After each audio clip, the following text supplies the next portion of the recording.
Now, are you planning on booking flights for your next holiday, business trip or to visit family? You could save hundreds on domestic or international flights just by booking at the right time. And Quentin Long from Australian Traveller magazine joins us now for more Q-Dog. Where can we save on these flights? Sign me up now. DC Dog, good to see you. Morning, Jane. Look, this is one of the most common questions I get is how do I save on flights? And there's a few things you've got to understand. The first is that when to book and when to travel are actually two different things. And I've got a whole heap of data from Kayak on when to book.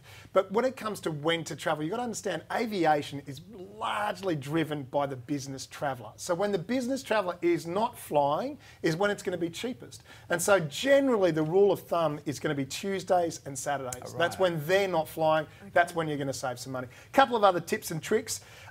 Don't forget that Jetstar has a price beat guarantee. Oh. And actually, we've tested it. We did a whole investigation on AustralianTraveller.com where we looked at it and found that if you're flying Sydney, Melbourne, Brisbane, Gold Coast, you can actually save up to 20% by just using their price beat guarantee. We all forget about it. Does this include all the little tricks they add on, like the baggage and the...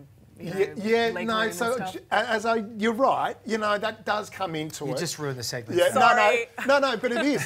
But when you compare it to Tiger, you're saving 20%, and you're going to get copped that kind of fee anyway. Okay. But I am a bit off topic there as well. Yeah, Sydney, Melbourne. When's the best time? Sydney, Melbourne. We all typically are booking Sydney, Melbourne between 15 days before travel. We should be booking it about 30 days before travel, and that's going to save you between 26 and 25%. And this is data that Skyscanner have put together for us. Sorry, you go on. I was going to say Brisbane and the Gold Coast. Brisbane's very similar story. You know, again, that whole East Coast corridor, if you can try and book about a month before you travel, as opposed to the 18 days, which we're averaging now, you're going to save about 17% or $54 as we've got on the screen. But what about Perth and Adelaide? You say, I mean, the Eastern Corridor is hard to, hard at that time, but I mean, you've got less flight options going Perth and Adelaide. That's right. And so what's really interesting, that's all about demand. Again, this is a pure supply and demand market. And 2 weeks before you want to travel to Perth or Adelaide is the ideal time where you can save some. 2 weeks, that's good. Yeah.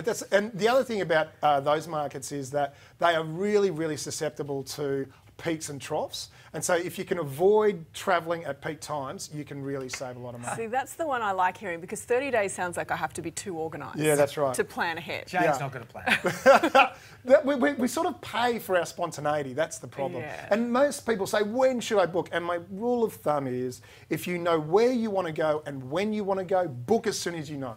Right. Because otherwise you're going to cop it. Usually, if you have no set plans, you can wait and delay, and you can just, it doesn't matter if I go to Bali or if I go to Thailand or if I go to, Fiji, I'll just wait to see what deal comes up. But if you really want to go to Thailand, and you know when you want to go, book it as soon as you can. I might be throwing you a curveball here because I didn't run this past you, but I'm always looking for flights to Hobart, and I'm booking them very last minute. Is that bad? That's terrible. Right. That's just terrible. Not because of Hobart. Sorry. Can we just say not because of Hobart? No, Hobart's we love fantastic. Hobart is one of the strongest markets at the moment. Absolutely. We're seeing it across and the problem with Hobart is capacity.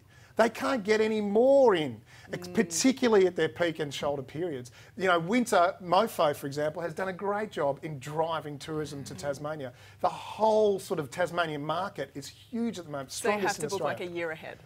As soon as you can possibly book ahead, yeah, that's probably a good time to go. All right, Quentin, great to see you, buddy. Always great to see you guys. Thanks very much. Thank you.